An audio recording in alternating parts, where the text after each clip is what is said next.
Brian Welker couldn't help but smile, wiping the sweat from his forehead. Earlier that day, he had been promoted to shift foreman at Harding Containers, effective immediately. To top it all off, he was given the opportunity to work the night shift for the foreseeable future. Most people hate night shifts, but for Brian, it was a very good time. His son was a junior in high school. He played several sports and attended clubs. By working nights, Brian could attend his son's classes without missing work. He had worked the night shift many times over the years and had developed a bedtime system that made it all work out for him. It was the reason he was crawling along the roof rafters in his attic on a warm August afternoon. After he had been informed of his promotion, he had been given paid days off on Thursday and Friday. It was an opportunity to rest and prepare for his new position, which would start Sunday night. Brian had long planned to make a small apartment over his detached garage. It would become his fortress of solitude, where he could peacefully shorten his days. He hoped to avoid the usual disturbances and distractions that so often occur when one tries to fall asleep at a time when most people are up. Brian was laying cable to get internet in his apartment. The Wi-Fi signal in the house just wasn't reaching the apartment. He decided to install an extension cord at the end of the attic of the house, closer to the garage, in the hope that it would provide a strong signal to the apartment. Uncoiling the wire along the length of the attic, Brian heard faint sounds coming from inside the house. It was early morning, so his wife Brenda was at work. Tim, their son, was visiting Brenda's parents for a few days, so the house must have been empty. Brian crawled across the trusses to where the sounds were coming from. Moving 15 feet closer, Brian was able to identify the source of the sounds. It was his bedroom. The conversation became clearer as Brian settled over an unused vent in the ceiling of their bedroom. Brenda insisted that the old vent was blowing cold air on her at night, causing her neck to hurt frequently. He installed a new vent as far away from Brenda's bed as possible, but never bothered to remove the old one. That would have required patching the hole in the ceiling created by pulling the vent. Brian just left it on the ceiling but didn't attach it to any ductwork. He carefully lifted the fiberglass insulation that lay on the attic floor and slowly opened the vent. He felt his gut tighten as he saw his wife of 20 years moving beneath the skinny man. As painful as the sight was, Brian couldn't look away.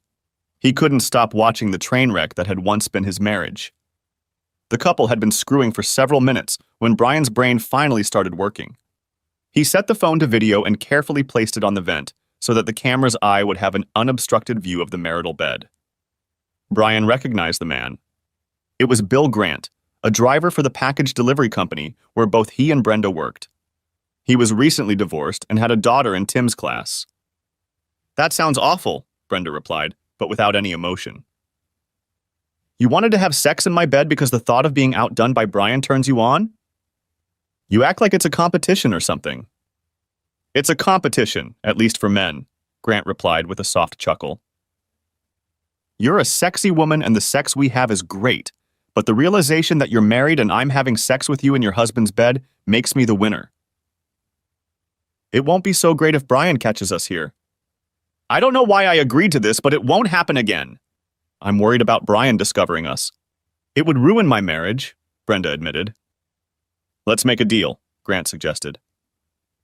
"If you turn your husband off, I won't insist that we do it in his bed. Once he's back between your legs, we'll have to go back so I can reclaim my place as top dog." "I'm not going to say no to Brian." "He's my husband." "I can't just close my legs and expect him to say yes," Brenda reasoned. "He's a man and he wants sex on a regular basis." "Do what you gotta do," said the guy. "I'm going to try to talk Brian out of sex and keep these suicidal encounters in my bedroom to a minimum. I hate to think about what would happen if Brian ever caught us." Brian parked his truck in a detached garage. It was hidden from view, so Brenda didn't know he was home and certainly didn't suspect he was eavesdropping on her conversation. His face was covered in sweat. Sweat dripped off his body onto the insulation covering the floor of the attic. He didn't allow himself to induce vomiting, knowing how hard it would be to clean himself up and how bad the whole attic would smell. He forced himself to hold still as he listened to the loving couple get dressed and leave. Making his way to the stairs, Brian pondered what he had just learned. The vile bastard was entertaining his wife. She was even going to deny him sex just to placate and please her lover.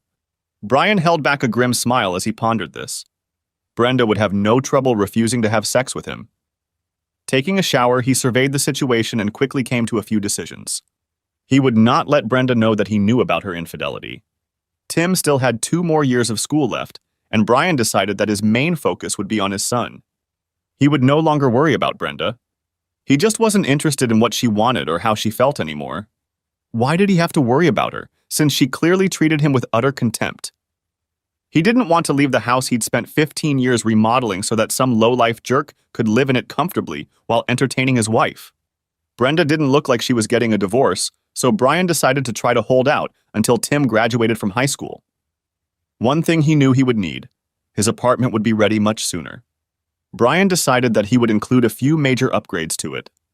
Instead of sleeping in it during night shifts, it would become his living space for the next year and a half. He would need a small kitchenette as well as a full bathroom. By the time Tim graduates from high school and heads off to college, Brian will have time to make a plan of how to proceed. To do this, Brian called several contractors he knew and made an appointment to get an estimate. He decided to hire a company to do the work. It would be done quickly and professionally, and he would pay someone to do it. There was no longer a need to save money by doing everything himself. His promotion would easily allow him to cover the cost. For the first time in his life, Brian realized that his time was more important than money. If he saves $1, half of it will belong to Brenda. He was done with his old way of life. He had always tried to do as much housework as possible, thinking it would benefit his family. That all changed when he saw Grant entertaining Brenda. He was going to make sure that Tim's college education was fully funded. Besides, Brian was going to rebuild his life and have fun while doing it. He no longer felt loyalty to his cheating wife. By the time Brenda walked in after work and saw him sitting in the kitchen, Brian had already gotten his emotions under control. "Are you home already? You got off early for some reason?" Brian looked at Brenda and decided she looked different. There were wrinkles on her face and a few extra pounds. Why hadn't he noticed this before? Had his love for his wife blinded him to her flaws? It made him sad to think about how his attitude toward Brenda had suddenly changed, but after all, it was her decision to have an affair. He was just reacting to it. "Yeah, we're in a bit of a jam at work. I've been asked to work nights starting tonight. They let me come home, pack a lunch, and rest. I'll be back later." "They shouldn't ask you to work nights after the day shift, even if you had free time during the day," Brenda reasoned. "You'll be exhausted. At least lie down and sleep for a few hours." "Good idea," Brian replied. "I'll just get between the sheets and—" "Wait!" Brenda said a little too loudly, remembering the condition of the bed. "I just remembered that I need to wash the linens." "Okay," Brian replied calmly, grimly chuckling at Brenda's discomfort. "I'll just use the bed in the guest room. You don't have to worry so much." A few hours later, Brian left the house like he was going to work. He went to the local sports bar, watched a baseball game, and drank a few beers. He had put an air mattress in his future apartment beforehand. After making sure Brenda was already asleep, he parked in the garage and walked up the stairs to the air mattress. He slept surprisingly well. One of the contractors Brian spoke with the next day was between projects and offered a very good price if Brian would agree to start work immediately. In 2 weeks, the contractor's crew was scheduled to move to a new facility a few miles away. Brian agreed and signed a contract that required work to begin Monday morning. His night shift worked from Sunday evening through Thursday evening. The plant would close on Friday night and start up again on Sunday night. Brenda knew that Brian wouldn't have to work Friday night, so she was surprised when he got ready for bed the next night and headed for the guest room. "Why are you going to sleep in the guest room? We won't see each other much while you're working the night shift, so why don't you sleep in our bed?" a perplexed Brenda asked. "Since I worked last night and slept for a few hours this morning while you were at work, I'm not really tired." "I'm going to watch a baseball game and then maybe go to a movie afterwards," Brian replied with a planned excuse. "I'm trying to get used to being awake at night and asleep in the morning." "I don't want to ruin your sleep unless you think we should do it," Brian suggested, wiggling his eyebrows meaningfully. Brenda's reaction was just as Brian had expected. If he hadn't heard her talking to her lover, he wouldn't have noticed her brief stare, like a deer in headlights, before she smiled weakly. "I'm really tired today." "Why don't we just cuddle for a while and go to sleep?" Brenda replied. "Besides, Tim is home tonight. He might hear us." "Cuddling won't work for me," Brian replied. If you rule out sex, I'll just avoid temptation and sleep in the guest room. You've never worried about Tim hearing us before, so it's just a nonsense excuse to avoid sex. You really don't have to make up anything. I'm not the type to pressure a woman. I know that, Brian. You're right. It was pretty weak, and I'm sorry. I'm just tired and not feeling the romance. I hope you can understand me. I understand better than you think. Let me know when you're in the mood. If I'm in the mood at the same time, we can get together. Good night, Brian replied, turned and headed for the guest room, leaving Brenda with a confused look on her face. On Saturday, Brian played ball with Tim for an hour and then did yard work. When it was time to go to bed, he walked down the hall to the guest bedroom. Brenda watched him and wondered why he was acting so strangely. Brian went to work early Sunday evening to prepare for his role as shift foreman. By the time the workers started showing up, he was feeling pretty good. He didn't bother to tell Brenda that he had been promoted to foreman. She had her own secrets that she kept from him, so he no longer had any qualms about keeping things from her. His shift went smoothly. He was well received by those who worked under him. He thought he had a great team on his shift. There was more responsibility in his new position, but Brian had already faced all the problems and knew how to deal with them. He settled into his new position without too many problems. Brenda had already left for work, and the construction crew had started work when Brian arrived home Monday morning. He spoke briefly with the foreman to make sure they were on the same page, and then went into the house. He fell asleep right away, but was awakened several times by loud noises made by the crew working on his apartment and once by the ringing of the phone. Cursing himself for not turning off the ringer on the landline in the guest room, Brian answered with difficulty. Hello? I'm sorry, Brian. Did I wake you up? His mother-in-law, Beverly, asked. And that's why you called? Brian asked with irritation. You wanted to know if I was asleep?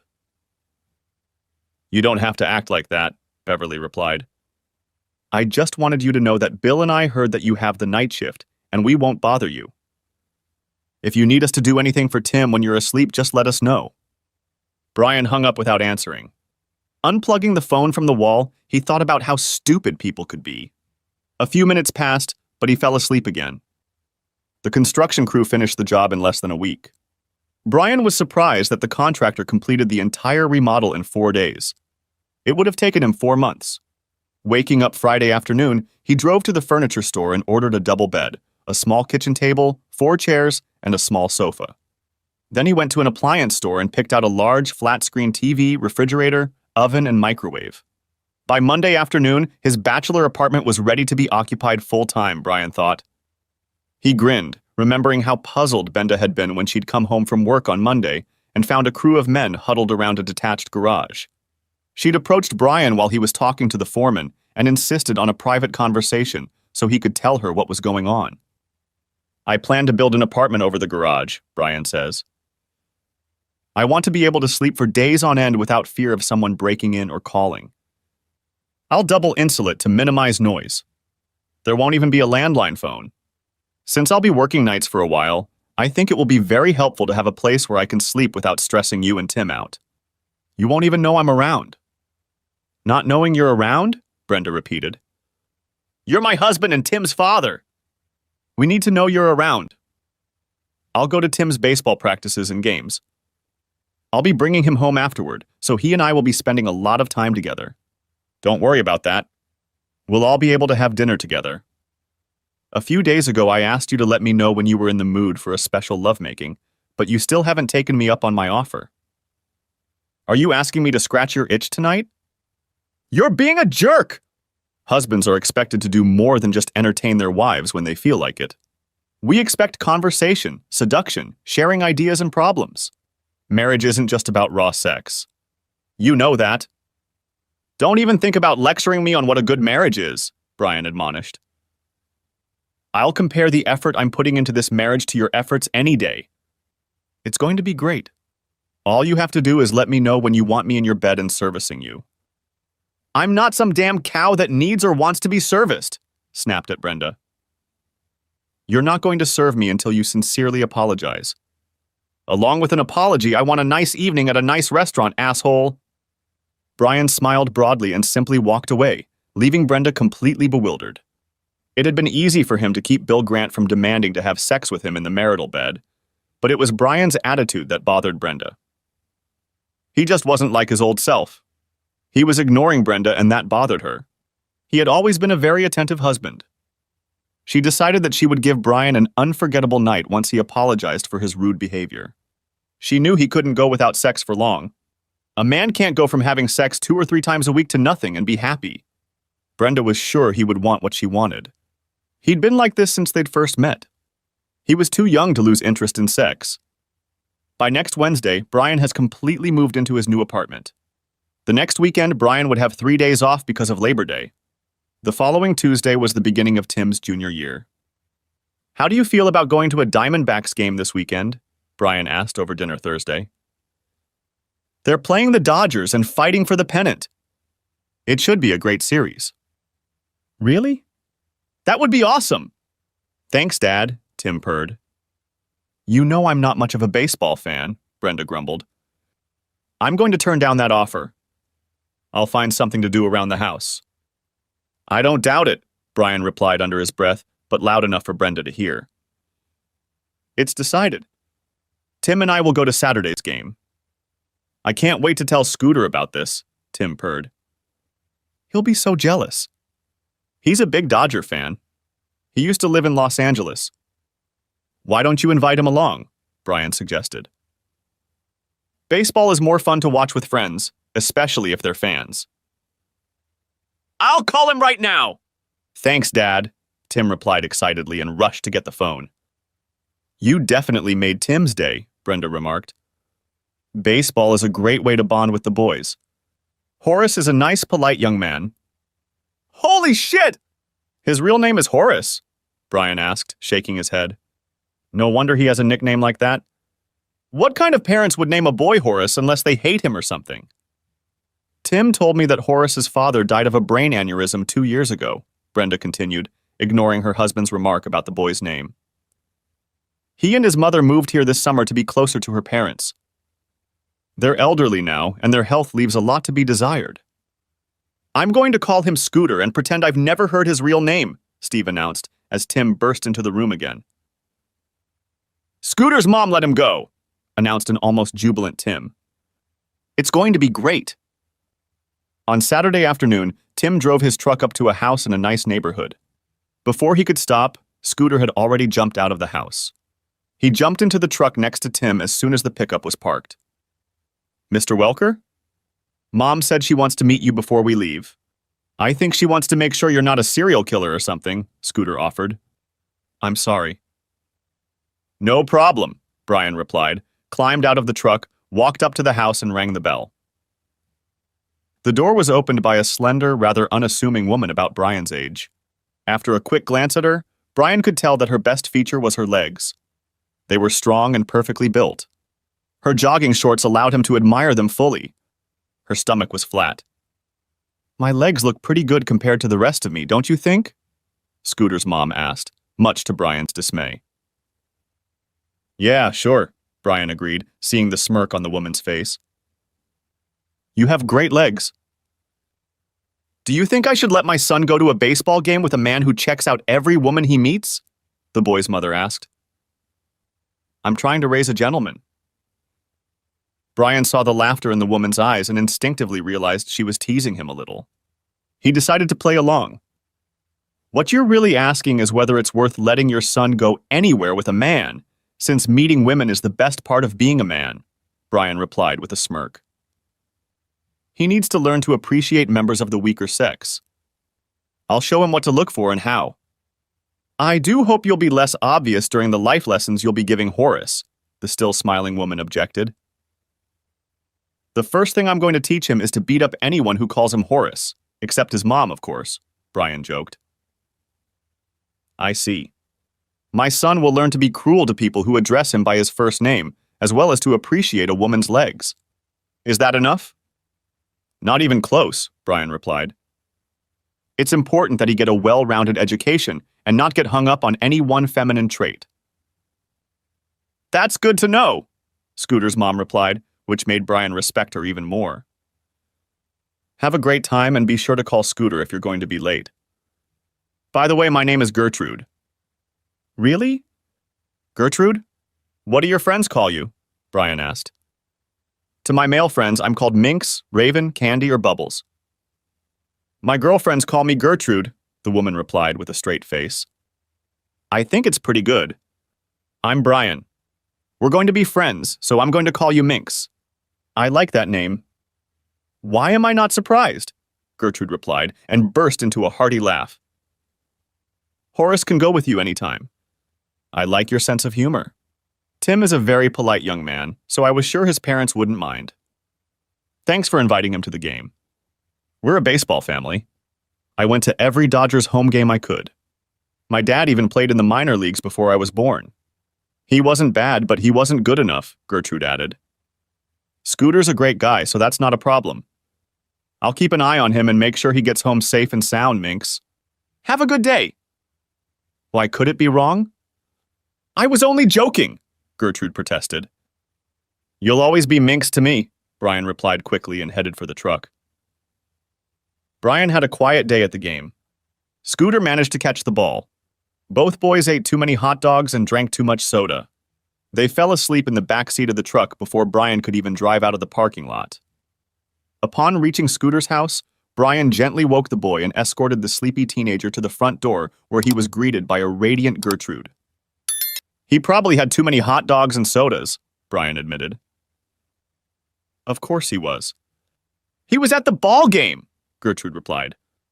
Thank you so much for picking him up and bringing him back safe and sound. My pleasure. Scooter's a great guy, Minx, Brian replied. I'll see you at the boys' games. Brian had established a routine that suited him well. He would come home, eat a big breakfast, and then sleep from 9 to 3. Thanks to the extra soundproofing and blackout curtains on the windows, he usually slept soundly. Brenda would periodically complain that he was always sleeping in his man cave, even on weekends.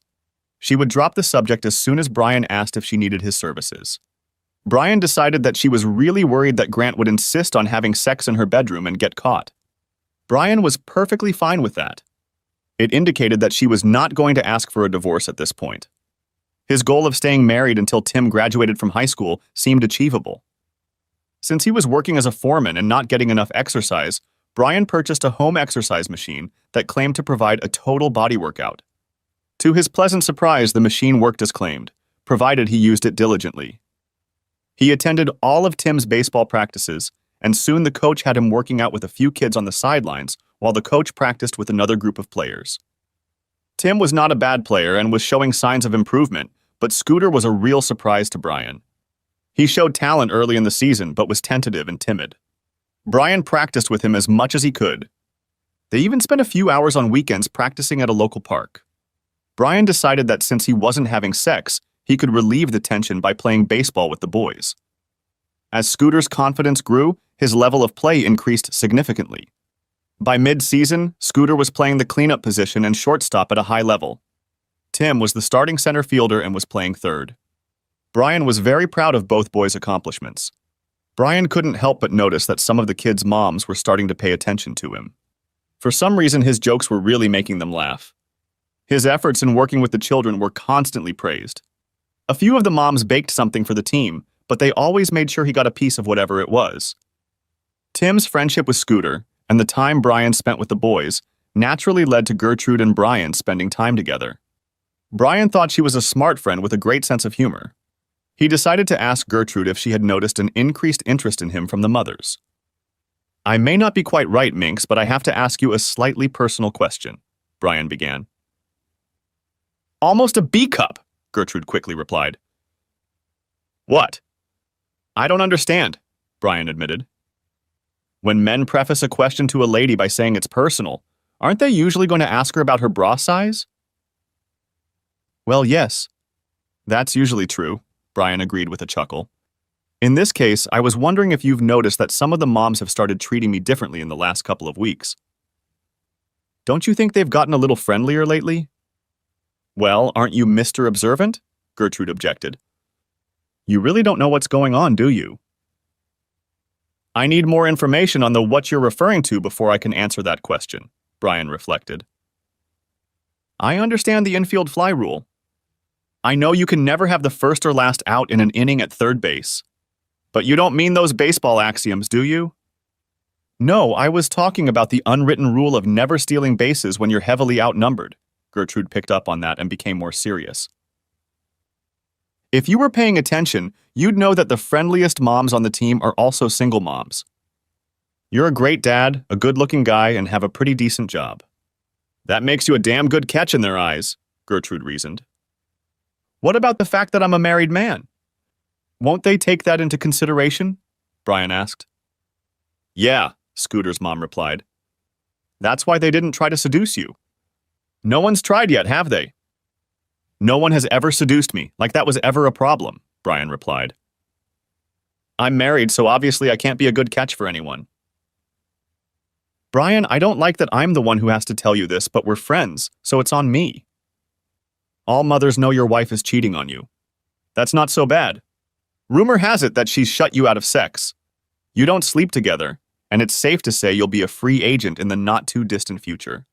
These women want to sign you to their team as soon as you're free. Brian was stunned by Gertrude's revelation. How could so many people know about his personal life? Who could know about his sex life or lack thereof? And then it hit him. Brenda must have told that bastard we weren't sleeping together, and he bragged about it to someone. Do you mean your wife or her lover? Gertrude asked, trying to defuse the situation. I must say that you don't seem very surprised by these rumors. Did you already suspect Brenda was cheating on you? No, I never suspected, Brian replied. You didn't know at all? An incredulous Gertrude asked.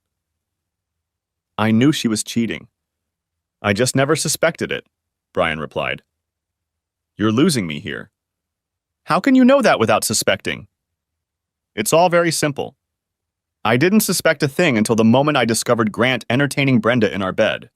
In a matter of seconds, I went from being sure she was cheating to being sure she was. I stopped being suspicious altogether. This revelation raises more questions than it answers, said his embarrassed friend. You've seen them do the horizontal mambo, yet you stay married and don't go to jail. You're not a swinger, right? Or a guy who likes to watch? Please don't be one of those creeps.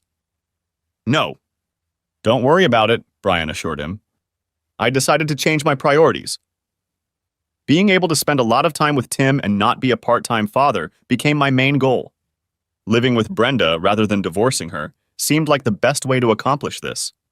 I started working nights, which always took a toll on our sex life. I built a nice apartment over my detached garage and lived there. I told Brenda that this way I could get enough sleep during the day so I wouldn't be pestered and annoyed by domestic problems. She wasn't thrilled with that routine, but Grant told her that every time she had sex with me, he would insist on entertaining her in our marital bed. This seemed to bother her, but not enough to stop entertaining him. She thinks her affair is a secret and wants to keep it a secret. I haven't told her this, but I won't have sex with her for any reason. I went to the clinic and got tested for STDs. I'm clean. I want to keep it that way. Are you serious? Did you hear that? That bitch. How can she treat a guy like you so badly? What a jerk that guy is, Gertrude resented. All the single moms think you'd be a great catch. I think you have an inflated opinion of my attractiveness. I've never been a matinee idol. I have a good job, so maybe this will make me look better to some of the more desperate women, Brian offered. Are you kidding? Look how handsome you are. You have a wonderful smile, Gertrude remarked. You're strong, kind, smart, and great with kids. If I wasn't so unassuming, I'd have thrown my hat in the ring by now, along with my A-cup bra, I think. I better shut up! Thanks for being a good enough friend to tell me what people say and think, Brian replied glumly. I didn't realize everyone knew I was a cuckold. It's rather embarrassing. I can't make my own wife happy. I'm a world-class wimp. You're a good man who wants to be a good father to your son. You're strong enough to put up with all this crap so you have a great relationship with Tim. Horace thinks you're awesome too. Who? Asked Brian. You must feel better if you can tease me with the name of Horace, Gertrude remarked with a smile. Minx, you're a great friend. You kept my head from sticking too far up my ass. I hope Tim doesn't find out about this. That horse is either already out of the barn or damn close to it, Gertrude remarked. Horace says Tim knows things aren't all right at home. You hardly ever see his mother. He's bound to hear something when so many people know about it. You know what worries me? Gertrude added. Horace is partial to Heather Grant. How embarrassing is that for both him and me? She's a nice girl. She has no idea what a miserable freak her father is. I'm just glad Tim isn't the one sniffing around Heather, Brian stated. What a mess that would be. I should be happy about the little favors. Horace says Tim is very interested in Holly Ingram, but that shouldn't surprise you. She comes to every game and enjoys his every move, declared a smiling Gertrude. Yeah, I noticed she was around somewhere. She seems like a nice girl. I knew her dad and uncle in high school, Brian recalled. They're a nice family. 2 days later, Tim's team was playing in the first round of the district championship. As game time approached, Brian realized that he was probably more nervous than Tim. It didn't help that 3 ordinary single mothers were determined to get his attention. Norma Wilson was wearing a tank top. She was always finding reasons to bend over in front of Brian to pick something up or look for something. She constantly asked Brian questions about the team and players. Jillian Patterson was less subtle. For some reason, she had to stand fairly close to Brian. Brian noticed that all 3 ladies had found some reason to leave his vicinity, all at the same time. It seemed strange to him until he heard a familiar voice behind him. I decided to join my husband this afternoon to watch my son play. I didn't think I'd have to wade through so many groupies to get to him, Brenda remarked louder than necessary. What's going on, Brian? The game hasn't started yet, but Tim looked really good at practice, Brian replied, trying to brush off the question. Nice try, Brenda snapped back. Why do those women hover around you like flies on shit? Good thing you're not allergic to silicone. If you're asking me to explain how a woman's mind works, you're out of luck. I have no idea, Brian admitted. I'm even surprised you're here. My son is in an important game. I'm here to support him. Obviously, there are other mothers here. Obviously, some of them are here for more than just their children. You've been too busy to come to the games, Brian remarked. How did you get free from your commitments today? Brenda glanced at her husband when he mentioned her obligations. She wondered briefly if he was hinting at something.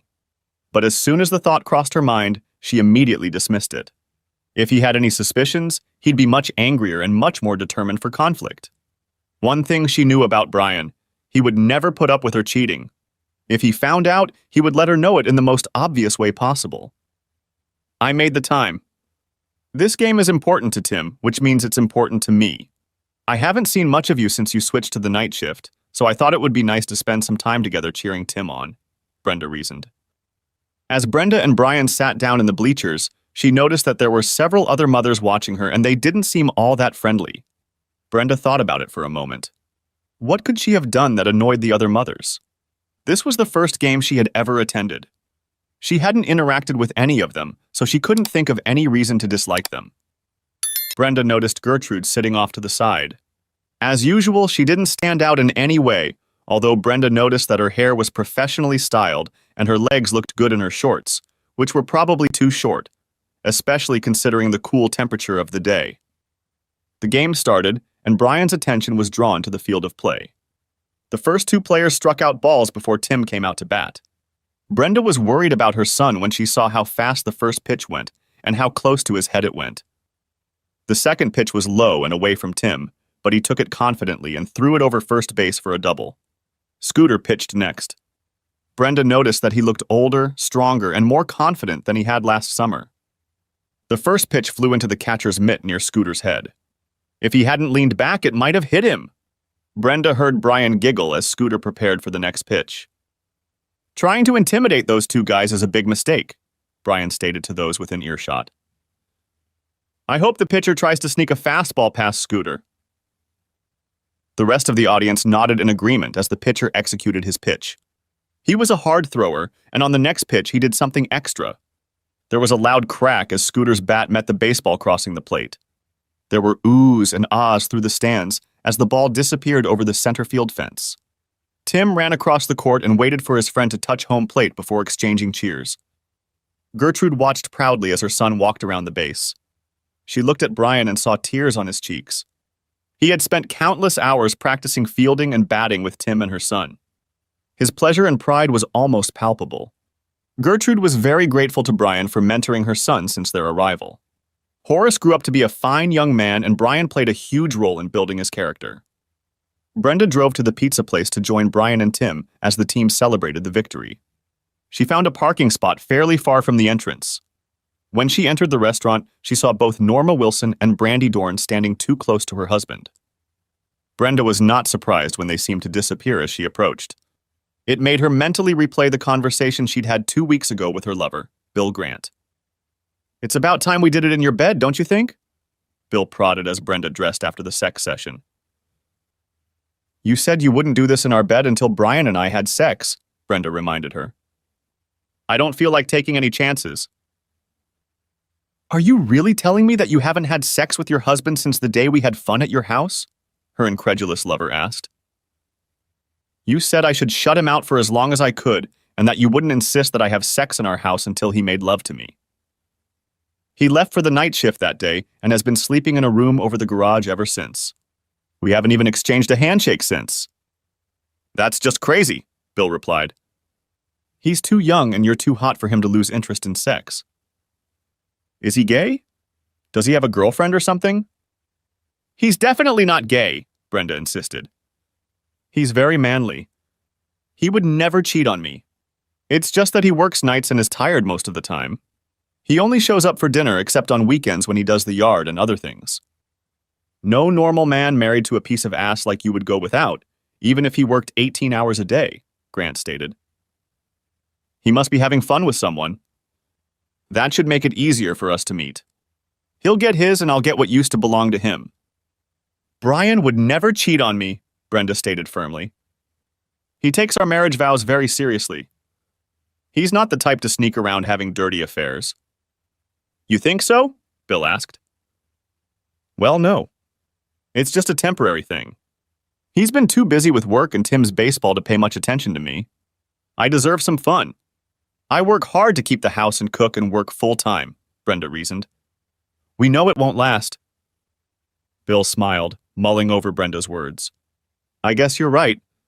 Let's just enjoy the ride while it lasts. Give me a day when I can entertain you in your bed."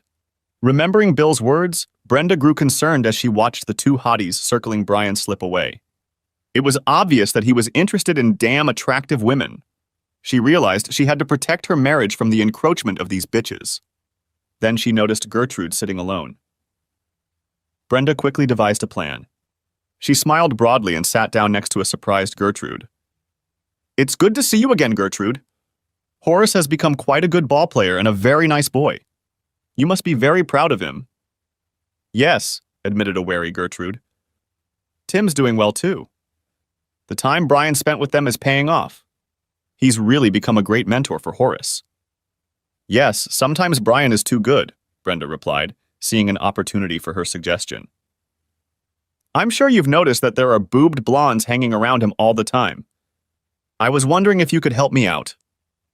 I know that under normal circumstances, Brian would never be pranked." "And how do you expect me to help you?" Gertrude asked. "Spray them with cold water when they get too close?" "You know I can't attend most games and practices because of my job and other commitments," Brenda began cautiously. "I know I can trust Brian with you. You're not his type at all. If you'd just stick around when I'm not around, I'd really appreciate it. I'm going to tell Brian that he should stay close to you and be more attentive. Those husband-stealing bitches will think he's stopping at you and hopefully leave him alone. I know it might be embarrassing for you to pretend like this, but there's a good reason. You can save our marriage." "Please let me see if I've got this right," replied an incredulous Brenda. "You're afraid that these attractive, sexy single moms might seduce Brian, so you're asking me to sort of fill in for you when he's at games and practices? You think I'm a safe single mom because I'm pretty droopy looking. I didn't say you were boring. I just know Brian. For some reason, he's not likely to fall in love with you and not some former cheerleader. You're going to help him keep his vows." "You think cheating on your spouse is a deal breaker?" Gertrude asked thoughtfully. "Would it be so terrible if he hooked up with several such willing ladies just to keep you number one for him?" "I hope you're kidding," Brenda replied. I love my husband, but I would never tolerate cheating. It's really what you were talking about. It destroys the marriage contract. I could never condone infidelity. As far as I'm concerned, the marriage would be over. You must understand how I feel. You have been married for many years. I understand what fidelity and loyalty are. It makes sense that cheating violates the marriage contract, Gertrude admitted. I'm forced to agree. I need to stop by Brian's. Can I count on you to keep an eye on him when I'm not around? Brenda asked. Oh, yes, Gertrude replied with a smile. Be sure to explain all of this to Brian. I'll keep my end of the bargain. Who better to keep a good man celibate than a homely, boring woman? I wouldn't say that, but you made a great point. Thank you again, Brenda replied as she walked away to her husband. Last night, Brenda wanted to have a talk before I left for work. Brain began at practice the next day. The gist of the conversation was that there are too many sexy single moms hanging around me. She thinks I'd feel much safer if I stayed close to you, Minx, or as she calls you, Gertrude. Why don't I feel safe? You're a clever man. You know you'll never be safe around a single woman, said Gertrude. Minx, you're one of the most attractive women I've ever met, Brian replied sincerely. You have everything in you, not just silicone and bleach. You just made my job harder, Gertrude admitted, blushing. I'll make an appointment to have your eyes checked after baseball season is over. You'll find that I have 20 vision and am an excellent judge of character, with one glaring exception, Brian stated. I guess I misjudged my loving wife. I think she misjudged us, Minx replied. That is if you actually find me attractive. Brian was amused by the reaction of the single moms as Minx stayed close to him. He spent a lot of time chatting and joking with her. The most common reaction was disbelief followed by disappointment. It took Minx less than one training session to separate him from the herd. For the next game, the team had to drive 3 hours to Middleburg. It was decided that the team would hit the road the day before the game and spend the night in a hotel. We hoped that the boys would be rested and fresh for the next challenge. Brian gave Jake Winston's parents a ride as well as Minx.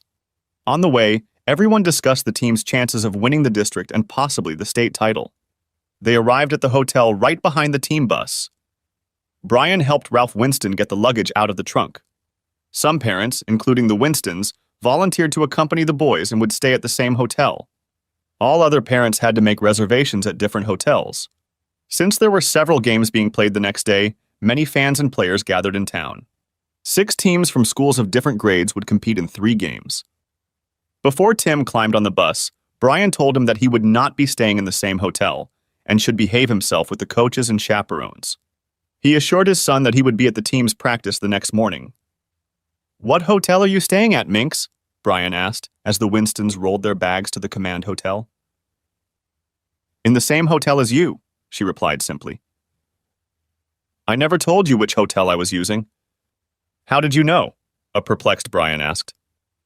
I didn't do it, was the curt reply. How do you know we're in the same hotel? It's really crowded this weekend. You might not be able to get a room at the last minute, Brian remarked. I'm sure something will come up, Gertrude replied with a wide grin, which confused Brian even more. Brian pulled up to the hotel a few minutes later and asked Gertrude, Minx, do you want to see if you can get a room while I check in? I can wait to see if you're on to something. Thanks, but I'll wait here. I'll be fine, she insisted. As he checked in and picked up his room access cards, Brain finally began to have an epiphany. When he got back to his truck, he found Minx waiting. Perhaps you'd like to get one of these cards for my room? He asked. It's room 207. What a thoughtful gesture, Minx exclaimed as she got out of the car, accepting the keys and kissing Brian on the cheek. Let's get to bed. It's going to be a long night. Brian got up the next morning much more tired than when he went to bed. At first, he mentally wrestled with the reality of breaking his marriage vows, but Minx helped him through it. Let's look at this logically. Brenda not only cheated on you, but she agreed to turn you off sexually. Even if she hadn't, she would still be putting your health at risk by having unprotected sex with a damn kitten. In essence, she made sexual relations with her both unsafe and unwanted.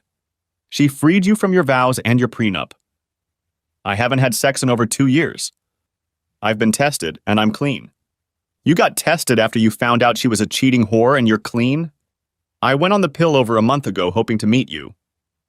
Can you honestly give me one single reason why we shouldn't sleep together? Is it because of my looks? Your wife thought I was perfect for all the beauties who showed interest in you because she knew you would never be sexually attracted to me. Am I just not desirable? Minx, you are very desirable. Don't ever think you aren't. I've never cheated on Brenda, and it takes some getting used to, but you've made a great argument for us being together. I'm ready, Brian said with a smirk. There's something else you need to know first, Minx replied. Both of my parents are in hospice care, and by the looks of it won't live much longer. My brother sends movies of Horace's games to a friend of his. That friend is the baseball coach at the best prep school in the Los Angeles area. If Horace gets a baseball scholarship for next year, we'll probably move back. I like you a lot, but we don't expect to be in a long-term relationship. It can't last. Look at us. You're a handsome married man with a cheating wife. I'm plain Jane with a son who has a shot at an athletic scholarship to a good university. I have to do what's best for Horace, she concluded. Good to hear about Scooter, Brian proudly stated. He's a good kid and a very talented player. I'm glad he'll get a chance to hone his skills against tough opponents and get a good education at the same time. You're the main reason top schools are paying attention to him. I know how much time and work you spend with him. It's ironic that the fact that you have been such a good mentor for my son has actually given us the opportunity to move back to LA and away from you. I don't think I'm going to do well in terms of one-night sex, Brian worried. Maybe I'd rather give up sex altogether than have one-night stands and become a monk again. You stupid man. I said we'll probably move to LA for the next school year. That's more than 6 months from now. A guy can have a lot of fun in 6 months unless he's too old. That is something we have yet to find out. Do you live up to your nickname, Minx? Brian joked. I'll do it for you, big boy, Minx promised. When you want to see me, just whistle and I'll teach you how to whistle. I've always been told my whistling is pretty decent. Brian picked up on that. Then you're doing it wrong, Gertrude objected. The baseball team won a state championship, and Scooter received a scholarship to a prestigious California prep school. Both of Gertrude's parents passed away just before Thanksgiving, within a week of each other. Brian and Tim attended their funeral. Brian met Gertrude's brother and liked him immediately. Brian, meet my brother Dexter, Gertrude introduced. Dexter, this is Horace's baseball mentor and our good friend Brian. Holy shit, Brian exclaimed. Your name is Dexter? Right, Gertrude's brother agreed. Only Gertrude and my folks call me Dexter. Everyone else calls me Grim. What do you call my sister? I call her Minx, but don't ask me why, Brian insisted. I don't think I need to ask, Grim replied with a laugh. Brian spent Thanksgiving with Brenda and Tim at her parents' house. For the first time in months, Brian found himself getting ready for bed with Brenda. They had always stayed overnight on Thanksgiving, and Brian couldn't think of a decent excuse to change that tradition. Brenda took her time removing her clothes in front of Brian. We haven't slept together in a long time, Brenda cooed. You must be in need of love by now. Make love to me. Brian felt awkward about his next comment even as he replied. You finally admit you need to be properly serviced? I knew you'd break. You miserable bastard! You won't get anything for years to come with that kind of behavior, growled Brenda. What's the matter with you? You can forget that I never even thought of letting you touch me. Okay, was all Brian replied, rolling over so that he was with his back to Brenda. He didn't ponder his comment, even though it was out of character. At least he had accomplished his goal of avoiding sex with Brenda. However, Brian regretted that his marriage had gotten to this state. Brenda was bothered by Brian's snide comment that kept her awake. Lying next to him, she wondered if he knew about her affair, or if he was just sorry they hadn't had sex lately. She decided that she would be sure to discuss it with Bill. He should forget about having sex with Brenda in her marital bed if she was having sex with Brian. This statement made her avoid and deny her husband, which could eventually make him suspicious. It could ruin her marriage. When Brian worked the night shift, he had a certain routine. He would come home, eat a small breakfast, and go to bed by 9 in the morning. He was often awakened around 2 in the afternoon by minks climbing naked into his bed. They would make love for an hour, after which she would leave to be home when Scooter got home from school. Baseball was over for the season. This allowed Brian to shower and shave when Tim got home from school. Brian often had time for a nap in the evening before he went to work. All in all, Brian and Minx were having a good time. One evening in early December, Brian received a call from Tim shortly after coming to work. "Dad, Scooter and I and Heather and Holly are walking in Heather's car. You said we could walk until midnight because there's no school tomorrow. We have a problem. Heather was driving Mom's car. We have a flat tire and no spare in the trunk. We're stuck on D Street and I'm a little worried. I see some guys outside the arcade looking that way." "You broke down on goddamn D Street? At the damned arcade?" Brian scolded. "We'll discuss that later. Is Heather driving that Corolla?" "Yes. It's a 2017 Corolla," Tim quickly replied. "I'll find a suitable wheel and tire and come right over. Keep the doors locked and call the police if there's any trouble. Keep those girls safe!" Brian dropped the phone in his pocket and headed for the production floor. He quickly found the person he needed. "Gus, you still drive a Corolla, don't you?" Brian asked the bearded man operating the forklift. "I need a tire that fits your car, and right now." While Brian was talking to Gus, another thought occurred to him. Jack Reynolds was walking by. Jack was Holly's uncle. His younger sister was Holly's mother. "Jack, my son and his friends are stuck on D Street with a flat tire and no spare tire. Holly's with them. I'll get a tire from Gus and go over there. I'd appreciate it if you'd come with me." "I have a real spare tire, not some goddamn donut," Gus declared. "Let's take my car and go there right now." Jack, Gus, and Brian immediately headed for the door to the parking lot. They were concerned about the kids being in this part of town late at night. This was no place for good kids, especially teenage girls. Brenda lay in bed, basking in the warm glow she always felt after libations with Bill. The phone rang and he glanced at the caller ID. "Damn it!" "It's Heather. I have to answer it or she'll be bugging me for ignoring her." Brenda could only hear one side of the conversation, but was concerned that she had overheard. "What the hell are you kids doing in there?" "That's too bad. Those boys are old enough to handle a little problem like that. Call 555. It's not my fault your mother is too stupid to keep a spare tire in the car." "What was that?" Brenda asked as soon as Bill disconnected the call. "Nothing to worry about," Bill replied. Several young guys were hanging around Heather's car when Brian and his friends stopped right behind her. Brian quickly got out of the car and retrieved a jack and tire iron from Gus's trunk. Gus brought the spare tire, and Jack tapped on the driver's side window and asked Heather to lower it so he could talk to her. "Sit tight until we change the tire. If these assholes make any trouble, we'll deal with them. Holly, you'll be explaining to your mother why you ended up on D Street in the first place." Brian moved the jack behind the flat rear tire and slipped it under the frame. He cranked the jack until it rested against the frame, then moved to the tire to loosen the lug nuts. The apparent leader of the group of tough guys approached Jack while Brian worked on the tire. "You're on our property. You need my permission before you mess around with this car." Before Jack could respond, Brian jerked the tire iron around and kicked the guy in both shins. The man fell to his knees and then rolled on the ground, rubbing his shins and cursing the blue streak. Brian grabbed the brat by the collar and dragged him face down to lie down next to the flat tire. Then he sat down on the man's back and continued unscrewing the nuts.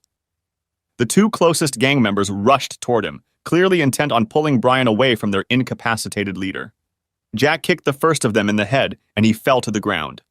When Gus stepped forward, the second guy stepped back, out of his reach. "Lift the car up a little and I'll take the tire out," Brian told Jack in a calm voice. Jack kept revving up the car as the gang of toughs shouted insults and curses at the men. Every now and then the guy under Brian would try to twist out from under him, but Brian would grab him by the greasy hair, lift his head a few inches, and roughly press him back into the pavement. It only took 2 lessons before the man on the ground decided not to move. Brian unscrewed the nuts and removed the tire. He accepted a good tire from Gus and reinstalled it. Once all the lugs were tightened, Jack lowered the car. All 3 men seemed oblivious to the thugs who taunted them as they worked. Brian tightened the nuts and stood up. He accidentally kicked the leader in the balls as he stepped over him. Are you stupid bastards talking to us? Brian asked, striding toward the gathered gang members and tossing the tire iron carelessly from hand to hand. As soon as he headed toward them, the group scattered. Kids, get out of here, Jack ordered as Brian drove the gang away from the car. Be careful not to run over those stupid bastards lying in the street and stay out of this part of town.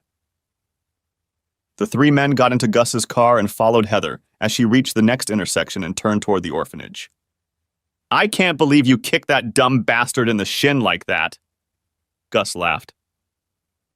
He went down like a sack of shit. Thanks for inviting me along, Jack added. My arm hurt, but it felt good to crack that brat over the head. And then you sat on that asshole while you changed the tire, cackled Gus. That was fun to watch. The men were still laughing and talking about their experiences when they returned to their workplaces. By morning, the story had traveled all over the plant. Stories of courage and adventure were always popular, especially on the night shift. They helped to pass the night more quickly and provided a distraction from fatigue and sleepiness. The next day when Brian woke up, Minx jumped into bed with him and kissed him hard and tight. She was naked and clearly hungry for him. Horace told me what happened last night. You were great. Thank you for taking such good care of the kids, Minx marveled. You'll still be very lucky. I would have gotten here sooner, but I had to wait for Horace and Tim to visit the girls since they don't have school today. Brenda had only been at work for an hour when Sue Blaine approached her at the water cooler. It was obvious that she wanted to talk about something. I heard Brian, Jack Reynolds, and Gus Benson slapping some would-be tough guys who were swarming around a kid's car on D Street. I understand that being hit in the shin with a tire iron quickly knocks the starch out of punks. Brenda put it all together at once. Heather had called her father last night looking for help, but he had brushed her off. Apparently her problem was more serious than Bill recognized. Sue had used the word children, so that probably meant that Holly was involved, as well as Horace and her son Tim. I'm interested in what you've heard, Brenda replied. I'd like to know how close the rumors are to the truth. By the time Sue had finished telling her what the rumors said, Brenda was furious with Bill Grant, even though he had hidden that fact from Sue. His daughter had gone to him for help with a situation that could have been disastrous, and Bill had simply brushed off her concerns. Brian, as well as Gus and Holly's Uncle Jack, reacted as men should. They protected the children and helped them out of a bad situation. Bill ignored his daughter's distress, preferring to have sex with Brenda. The realization that she was having sex with a man who refused to help her own daughter and some of her friends, including Tim, hurt her deeply. How low had she sunk? Brian was 10 times better than Bill. The saddest part was that Brenda had known it all along. Why had she ever gotten involved with that selfish, pompous ass? Early that morning, Brenda caught Bill in the break room, where he was having a snack while his truck was being serviced. Wasting no time, she pounced on him. Heather called you for help last night and you brushed her off. Those kids could have been in great danger and you told her to call 555. What kind of father are you? It's all worked out, Bill answered readily. Your husband and his buddies saved the day, so what's the problem? Brian did what a real man would do. You turned your back on your daughter. That's the problem. My son was in that car. If your douchebag husband is so special, how come I'm the one screwing with your brains and he hasn't been screwed in months? Bill asked with a chuckle. All the superhero stuff in the world won't make his pencil as big as mine. You miserable bastard! Being a man has nothing to do with the size of a pencil, Brenda spat. He's the kind of man you'll never be. The way I see it, I beat that wuss in everything that matters, Bill replied and sipped another soda. That's it, Brenda announced. We're done with. Don't ever try to talk to me again. I want nothing to do with you. Never mind, Bill replied calmly. If you change your mind, you know where to find me. I'll still entertain you if you ask nicely. Brenda burst into tears and ran out of the room. She had cheated on her husband, disrespected him, risked her marriage and family for a petty, selfish sociopath. She only hoped Brian would never find out how stupid she had been. With that thought, she realized that she had a lot to make up for. Minx had just brought Brian to a strong climax when she heard sniffling behind her. Surprised, Minx turned around and saw Brenda looking at her with tears streaming down her cheeks. "How could you do this to me?" Brenda cried. "I trusted both of you and you do this?" "I'm just honoring your request," Minx replied, reaching for her clothes and putting a finger to Brian's lips to silence him. "You wanted me to stop those blondes from sinking their claws into Brian? I sacrificed my body to accomplish your goals. I didn't want you to sleep with him, and you know it," Brenda replied, as her anger began to be replaced by tears. "I can't believe Brian could cheat on me like that, and especially with some skinny bitch."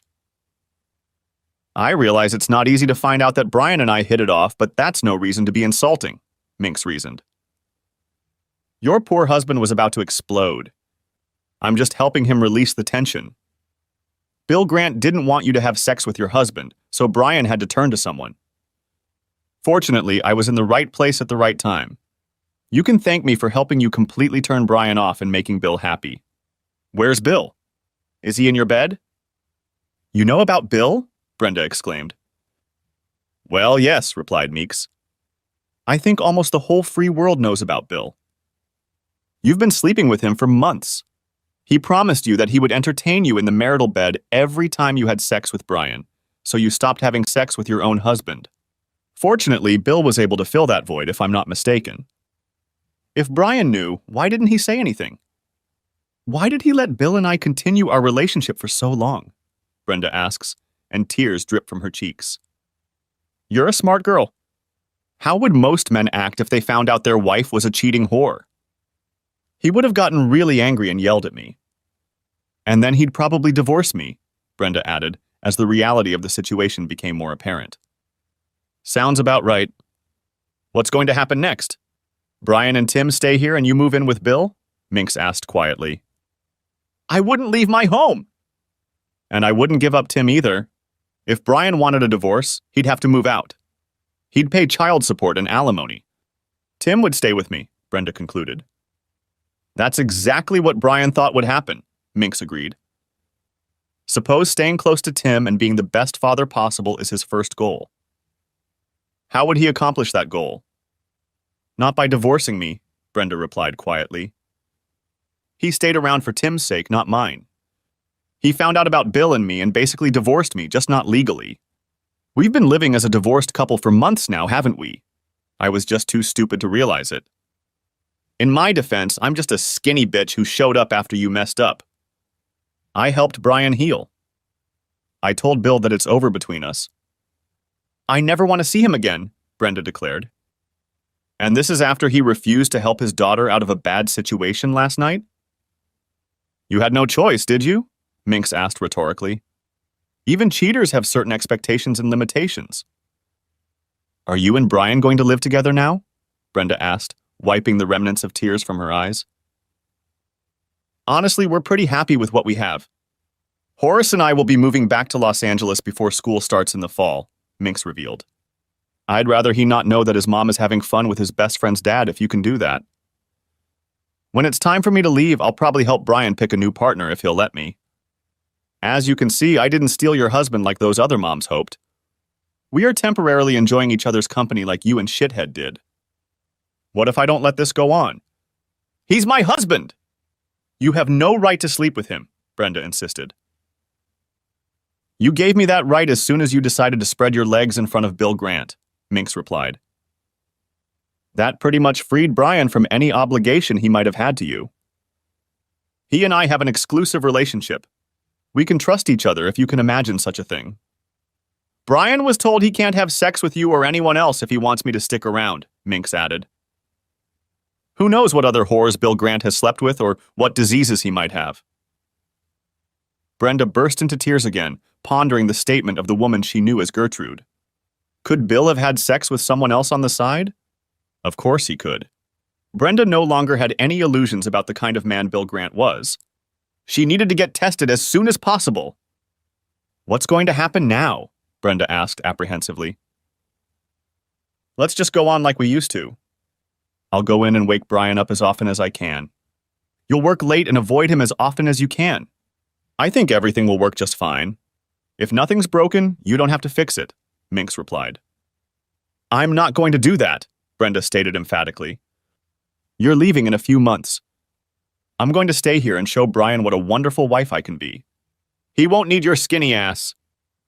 Except he knows that my skinny ass is loyal to him and your round ass is out there, waiting to be stroked by whoever comes along, Minx objected. Basically, I control your sex life, or at least your sex life with Brian.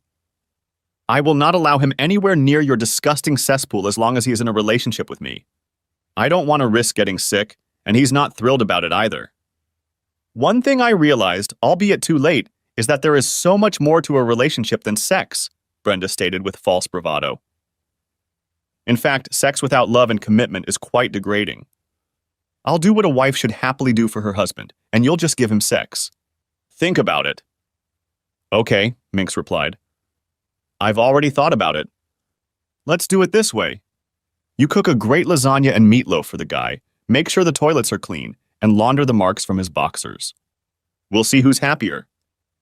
Brian, I have to tell you how ashamed and sorry I am for being so disrespectful to you. Will you ever be able to forgive me? Brenda pleaded. How can he trust you again? Minx asked. He might forgive you someday, but how the hell are you going to regain his trust? That's always been an obstacle deceivers have faced. I suggest you try to enjoy the next few months while you're still Brian's wife, at least nominally. Realize what you threw away for kinky sex and learn from it. Brian doesn't want to break up the family while Tim is in school. You'll have about 9 months after I leave to do everything you can to get him back. When Tim graduates, Brian will probably throw your ass to the curb, Minx predicted. Brian, why are you letting her speak for you? Brenda demanded. I'm not just his lover. I'm his best friend, Minx replied. While you were whispering sweet nothings in Bill's ear, Brian and I were talking into a pillow. I promised to deal with this very situation if and when it finally arose. And he promised to screw my brains out as soon as I did. Could you please give us some privacy? Thanks for watching, I hope you enjoyed it. So subscribe to my channel and watch the next video.